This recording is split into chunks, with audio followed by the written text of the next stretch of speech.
Today's Tuesday. I am going to take a nap right now, then finish my math homework from last night at the Student Resources Building.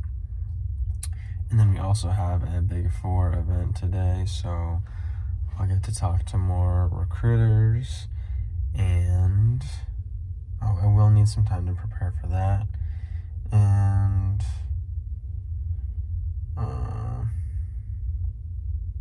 yeah, I guess that's it. Math homework, go to class, then go to the meeting, then do more math homework, and try and work out somewhere in between. So, yeah. Okay, ladies and gents, so in about 20 minutes, we have a Big Four meet and greet. I am currently trying to prep some questions right now, and I'm going to spend this time prepping the questions. I'll probably sit here and write with you guys, and I'll also recite the questions for you guys so that I sound good when I say what I need to say. I only have one question so far. It's for the tax team, whoever can answer it, I guess. And this is how I plan on saying it. Hi guys, thank you for being here thank you. God damn, I'm already screwing up. Hi everyone, thank you for being here today. I really appreciate it. I come from a tax background, filing for small businesses via the Schedule E on the 1040. And I was just curious to know what it looks like from a management perspective to file for a large C Corp. Everything from first meeting the client to actually filing taxes and getting paid. Thank you. I'm going to drop some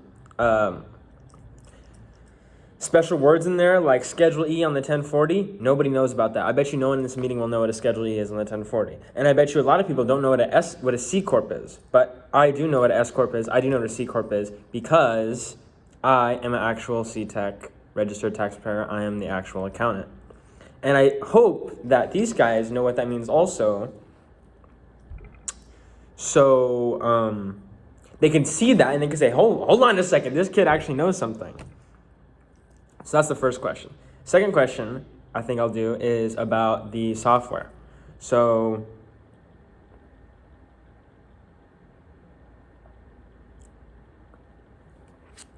I want to say something about like neighborhood accountants, like normal CPAs, we use like Lacert or like some of the Intuit products like Lacert or ProConnect. And I was just curious for your applications dealing with much larger companies, what kind of software you use, or is it your own in-house software? Like, is there Deloitte tax software that they just use themselves and EY tax software that you guys just use yourself? I was just curious. Or do you guys just do everything by hand? I don't know if when you get to a certain scale, it makes sense to just do it by hand. But yeah, if you could kind of clean me up on how that works, that'd be great. How was that one?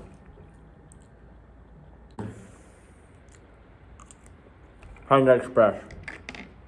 Okay, I'm just gonna run through the questions again. So, first question.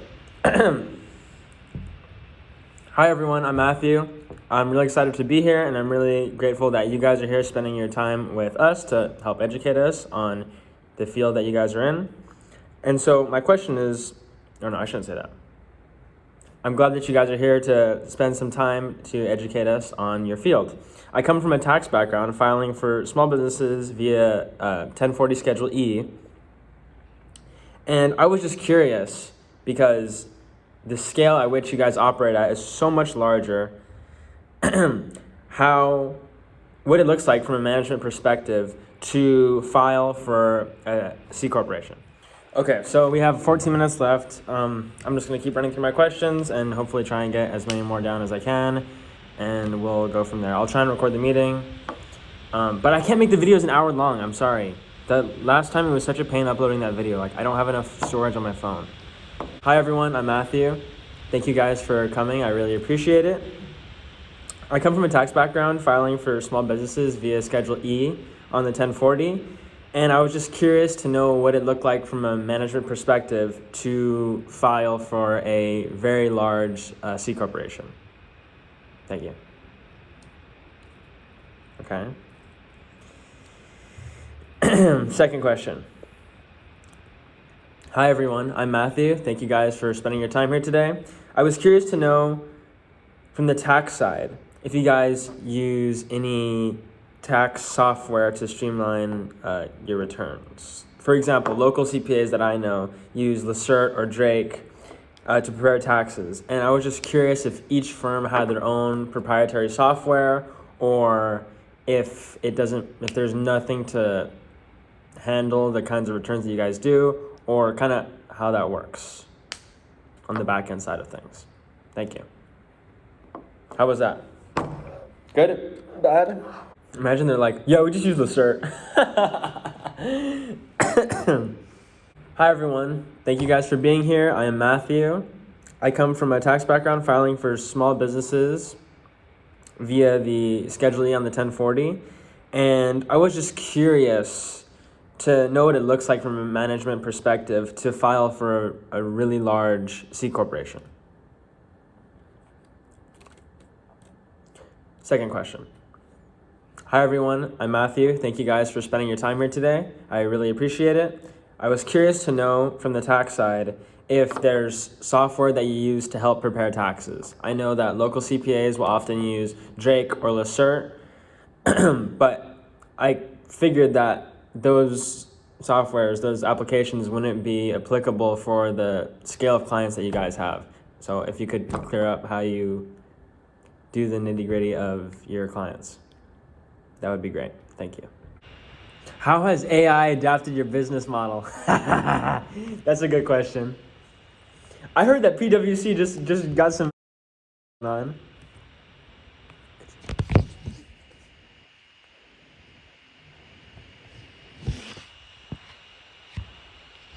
I just freaked out because I thought I was in the meeting. Okay, new question. Okay, I got a few more questions here. Third question, what's your favorite office tradition? Kind of a straightforward one, kind of a simple one, kind of a lighthearted one. Next question, how does your firm and you personally measure success? How do you and your firm measure success? And they could differ, they could be the same, whatever. Okay? This is another kind of a personal question. Why did you go into public accounting? Why did you stay in public accounting? And what did you do to be successful in public accounting? This one is PwC specific. A few months ago, I saw that you guys made a deal with OpenAI, and I was curious to know how the rise of AI has impacted your firm. Now, you can kind of alter this, and you could apply it to kind of all of them, but I specifically remember this Forbes headline right here that says, OpenAI inks a deal with PwC to resell ChatGPT to businesses. And my phone's at 20%, and it's 4 o'clock. The meeting should be starting right now. So wish me luck. I'm gonna record, and yeah. I wonder if I can turn my camera off right now. Oh no, I can't. Oh, let me just write down my AI question really quick. Next month. But KPMG as a firm, and I think, you'll hear pretty much the same across all the big four firms.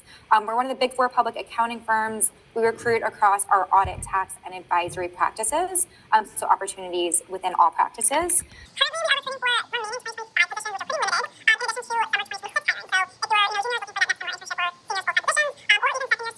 juniors looking for that next summer internship or senior school positions, or even second year students that are trying to get ahead of it and apply early on, those applications are early. So everything is on our website, so I can actually share the link later once we have into breakout rooms and start connecting with you guys one-on-one. But we recruit nationally, so obviously all across the country, and again, all three of our practices. Thank you so much. Next, let's popcorn to Blake from EY. Could you also tell us a bit about your firm and introduce yourself? Absolutely. Well, first of all, yes, I echo everything that Jessica was saying. I am so happy to be here with all of you guys today. I am filling in for our UCSB school recruiter, Beverly Chipto. My name is Blake Devone. I am based out of our EY LA office. I recruit for LA Tax. I recruit for Irvine and San Diego Tech Risk Assurance, and then all the way over to Honolulu Audit. So really excited to kind of have a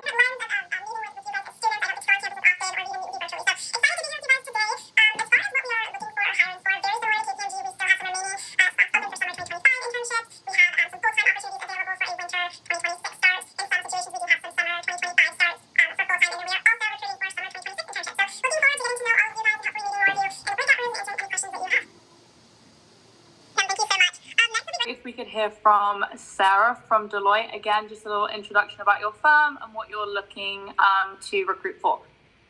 Thank you. So hi, everyone. I'm so glad that you're joining today. My name is, I do campus recruiting for Deloitte. UCSB is super special because we have interest with the Bay Area and LA. So I specifically do Los Angeles, but it's like a whole California team that has you guys close to us.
Awesome, thank you so much. That was so insightful. And then lastly, if we could hear from Christina from PwC, again, just a little bit about PwC and what it has to offer. Any tax questions? Hi, everyone. My name is Christina, for those of you who I have not yet met, and hopefully my Wi-Fi stays stable. I'm getting some little notifications right now. But so, yeah, this is my third year being the Santa Barbara recruiter, and so I am just like so excited.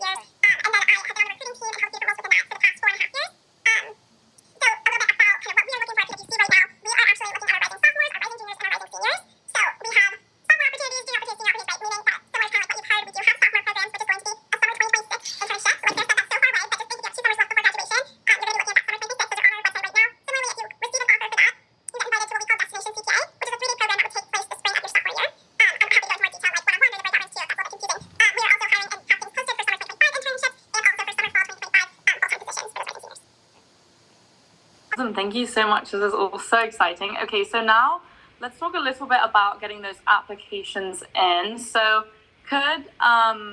we'll go through all the firms, but just popcorn, could Blake from EY just maybe go over about when is the best time to start getting those applications in, and how's the best way to apply? Yeah, great question.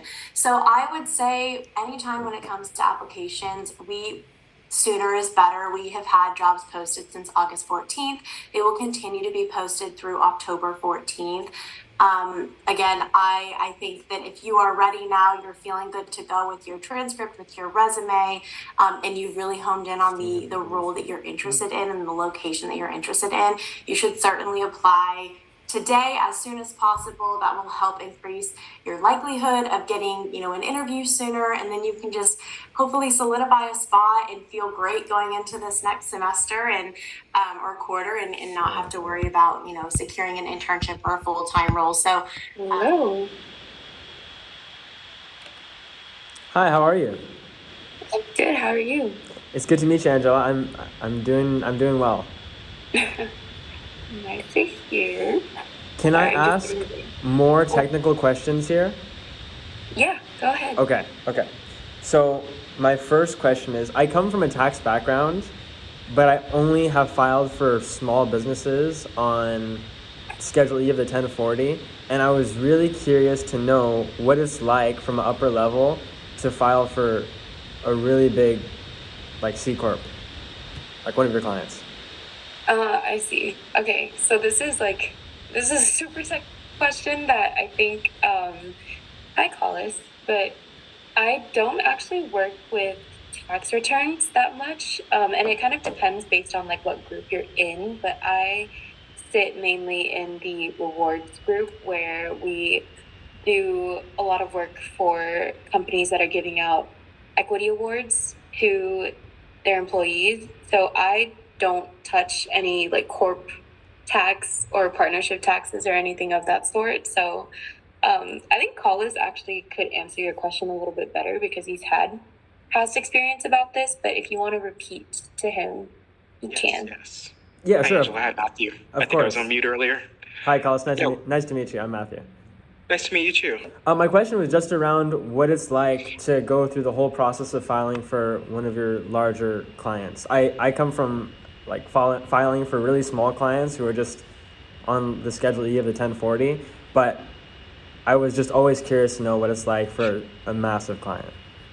I see. Okay. Well, in GES, we're in Global Employer Services. I'm not sure how much Angela got into it, but we work with like individual clients. So I mainly focus on individual tax returns currently.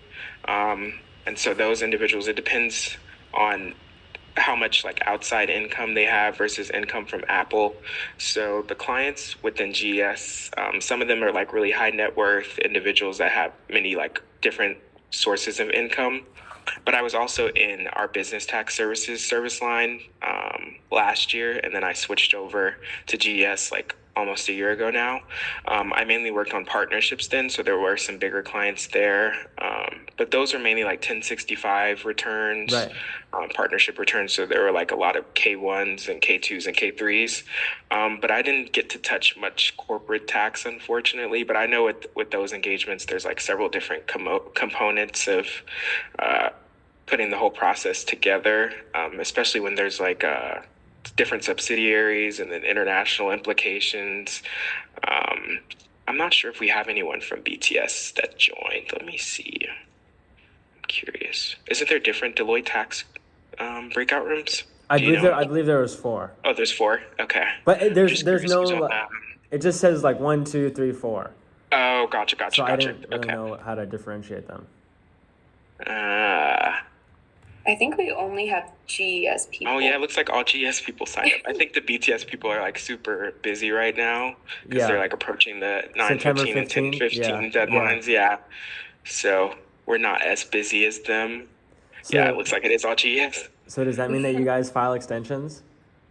Yes, we do a lot of extensions for individual returns, but like on GS, we have a certain population of individuals that we're responsible for.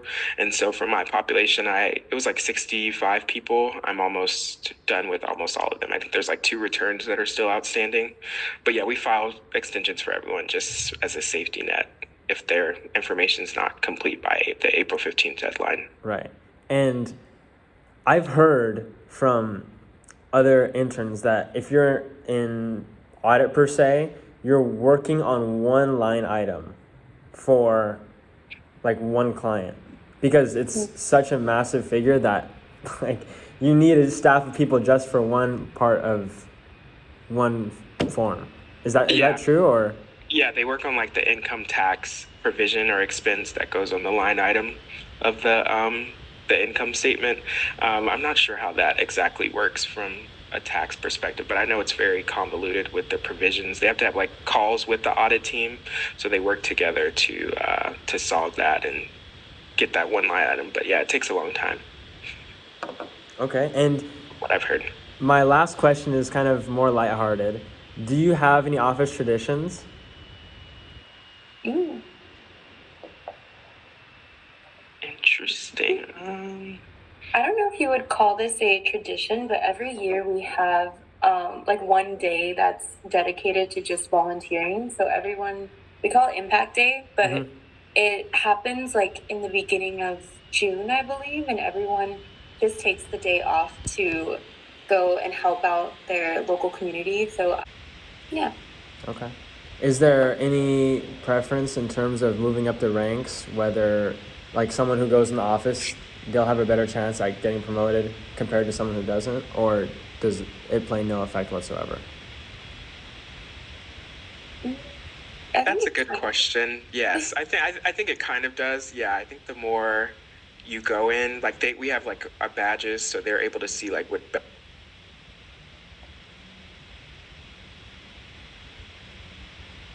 I think call is cut out for a second. Am I frozen? You're good. You're good. Yeah. Oh, sorry, I don't know how much you heard, but yeah, I think it is more favorable the more you go in the office, but also it depends on the group you're in. But they do count them in your evaluations, I believe. I see. Okay. Yeah, I mean, that Yeah. makes sense. I like going into the office. I like being around people. I feel like if Yeah, I was yeah. at home a lot, I don't know, I might start going crazy or something. Yeah, I know when you intern, they have like cohort groups. So the intern cohorts, they go in the office like every single day. Right. And they like work in a specific room together, and then you're able to connect with professionals also. So there's a lot of people in the office during intern season, especially. I see. And the LA office, is that the big building in LA that says Deloitte at the top? That's Yes. where it is. Everyone's there.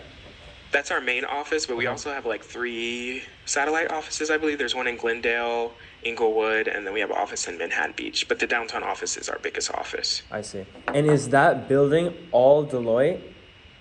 No. Oh, no. Oh, okay. We have 2 floors now, but we used to have 4 floors. So we're I on the see. 26th and the 27th floor I see. in that building. Yeah. Okay.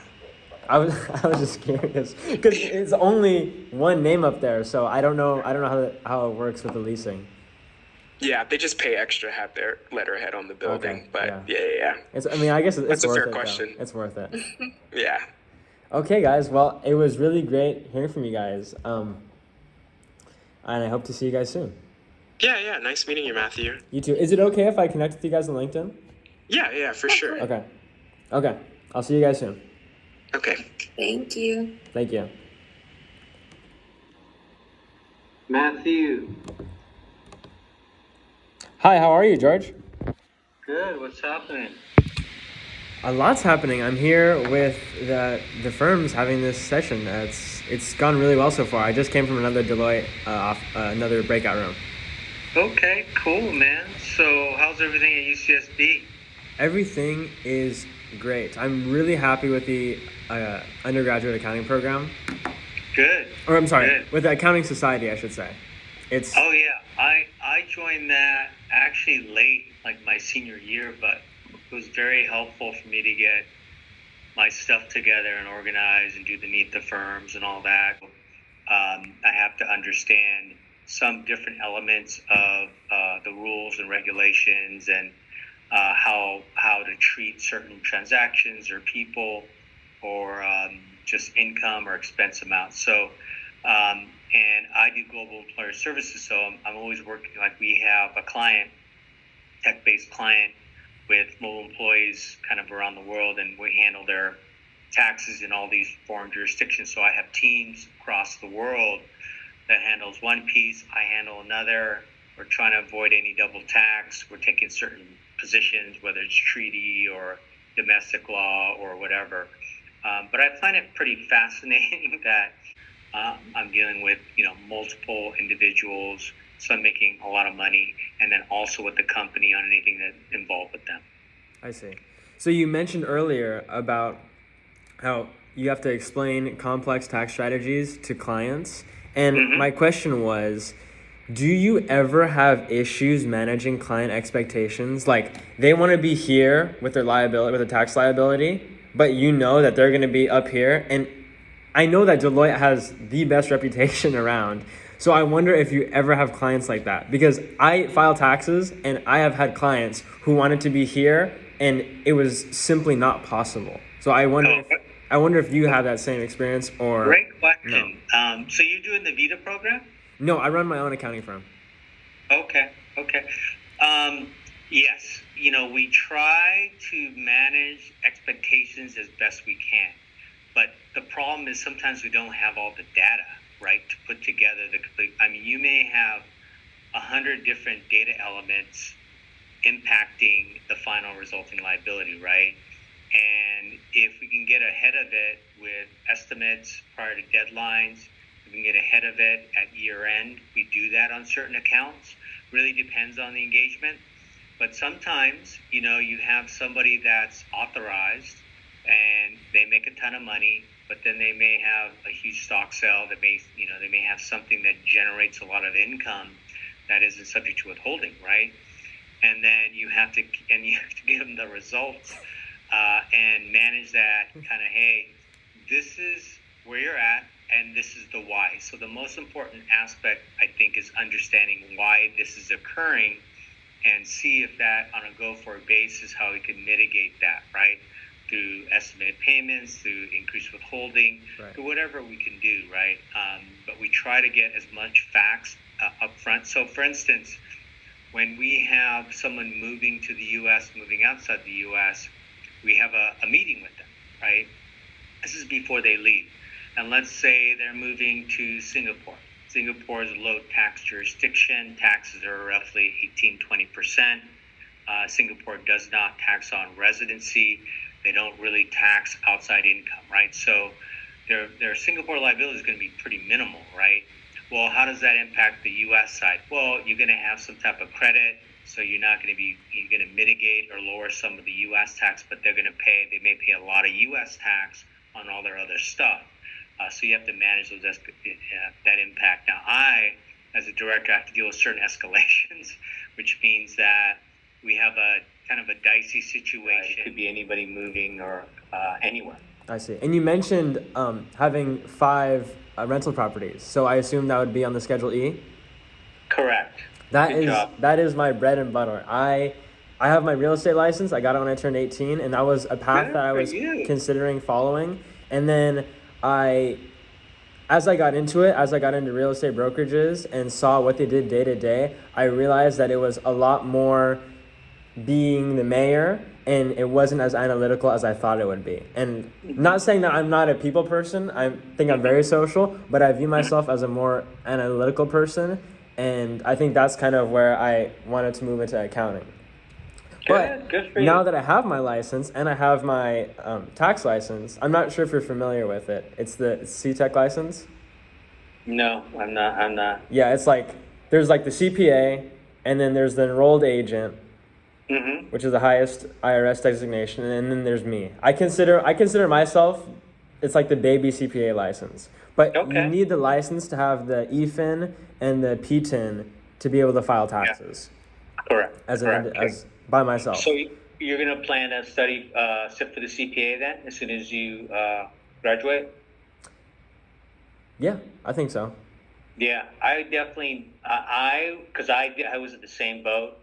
I joined the firm in audit, and, we have to get our CPA at some point, right? And Deloitte, to make manager, you have to, especially if you qualify to sit Global Employer Services, which I'm in, we're doing with global mobile workforce with multinationals, pretty much, right? All aspects of it: immigration, compensation, equity, rewards, technology, tax, just tax consulting, compliance. And then real estate, we do have a real estate practice here. Exactly what they do, I'm not really sure. But what you're talking about, Schedule E, is more on the individual side, right? So that would be more private wealth. We deal with high income individuals. We have a whole team on that. That falls under BTS or Global Employer Services. Right. I see Schedule E's all the time, right? But we do have a real estate group here that, if there's something you're keen on, maybe try to get into that group. Right. And they would handle more like I don't know, like if there's a partnership, if there's a 1065, then they could handle that. Yeah, partnership. There's a whole partnership group, and sometimes industry specific, right? So I think with REITs or just real estate in general, there's a whole group that kind of helps them. Big kind of companies handling, massive real estate transactions, right? So probably a lot more commercial, right, than personal. I see. And what does the pay structure and the kind of hierarchy of roles look like at Deloitte? Like, you start off as an intern, and then... That's one thing I like about public accounting in Big Four is that it's always a pyramid structure, right? You basically, you use interns, tax consultant 1, tax consultant 2. That's year 1, year 2. Okay. After that, there's senior consultant, which is probably year 2 or 3 to 5. Then there's manager. That's year 5, 6, 7, maybe 8, maybe 9. Then there's senior manager, right? Year 7, 8, or 9. to whatever, right? And then after that, there's partner, principal, or director. I'm a director, managing director. So that's kind of the structure. But what's nice about it is that you can always move up. You don't have to wait for someone to leave. Oh, that was a weird glitch. You don't have to wait, because if you work in private industry, that's the thing you got to consider, right? Because private industry, you have to move up, up the ladder. Someone needs to leave, retire, or pass, right? Unfortunately. So it's nice about Big Four, even mid-tier, is that you do have, you can keep kind of climbing up that ladder. Pay structure, I don't even really know. That's probably more of a recruiting question, right? Okay. How that works. But I would say being an accountant and being at the Big Four, pretty comfortable, right? Benefits are great. We actually have a defined benefit plan, which means that we have outside your 401k, there's a pension plan, like an old school pension plan. A lot of the automotive industry used to have that. Government workers still have that, which is outside your normal 401k contributions. There's obviously company match, obviously medical, dental. There's flexible work arrangements. There's a fitness subsidy, like $1,000 a year. There's quite a lot of benefits in addition to salary and bonus. And bonuses provided to basically seniors and above. I see. So as a managing director, are you in charge of getting more clients? Yeah. Is there a lot of networking that comes with that, or is everything just kind of word of mouth and through the website? It could be both. Sometimes there's organic growth on your client, right? Where you they have an issue, you provide a solution, or you may see something that you think that they may need help with, some type of service or other kind of work that you could propose to them. Sometimes there's RFPs that go out with that, maybe kind of seeing around the corner, right? I also have to deal with talent, resources, operations, invoices, stuff like that. So there's a lot involved at different levels, right? But you come in as an intern, you come in as a staff, you just kind of get, slowly get kind of used to kind of maybe doing some, especially in tax, doing some research work, doing some preparation, participating in some meetings or listening in on meetings, shadowing, stuff like that. And then you just progress naturally. I see. Right? I see. Can you name drop any particular companies or no? I understand if you can't. I was just curious. Not really. I can just show you something like this. Your phone? Oh, I have one of those too. So that's what I can show you. That's what I could show you. So we like Deloitte, we have, at least in my group, and we have some great clients. Yeah. Just kind of really big name clients. And for me, it's always very interesting to work with them because I'm not just dealing with the corporation, right? And kind of putting together their numbers. So I'm dealing with a lot of the executives. And so I chit chat with them. Like I'm chit chatting with you now, right? And we chit chat for like 10, 15 minutes. And then I start talking about their tax stuff. But they always tell me stuff like what's on the horizon, what they're working on, what's going on with an organization. It's very fascinating, right? To figure out, from an insider at a leadership position, kind of what's going on in their organization, right? And what's happening. Right. It's pretty, for me, it's very interesting to hear that, not just kind of dealing with a corporation, which is an entity where, there's no kind of really, personal interactions. So I see. I always find that kind of interesting to me. But it's good. It's great you have your, how's your resume coming along? Pretty well? I think it's pretty good. Would you like to take a look at it? Yeah. Can I send it in the chat somehow? I don't know. But Or if you could type your email, I'll email it to you right now. Guys, am I cooked? I have my final in like 2 days. Tomorrow I have a call with a new client. Short call, 15-minute call. But I really have to study. I'm going to have to study right now also. It feels overwhelming and I need to do this video and I have stuff to say about the recruiters and Man, oh man. Yeah. Well, yeah, I don't know. I don't know what I'm going to do. Okay, well, anyways, as for today, so today was Big Four meet and greet, and I tried to get some clips. I didn't get, like, the highlights. I didn't get the best stuff. I got some good stuff in there. I'm pretty sure. I haven't watched it back yet, but I was cooking a little bit that you guys didn't get to see, so. And I was having computer issues. My computer was, like, lagging, and I shouldn't say but I did. It was lagging, and I got kicked out twice, and once was with a managing director at Deloitte, so that was kind of an L, but I think we were still good, though. I'm going to have to add them all on LinkedIn and email them right now. And what else? Yeah, so I think it went really well. I was really locked in. I think it went a lot better than the HCVT thing. I think it went a lot better than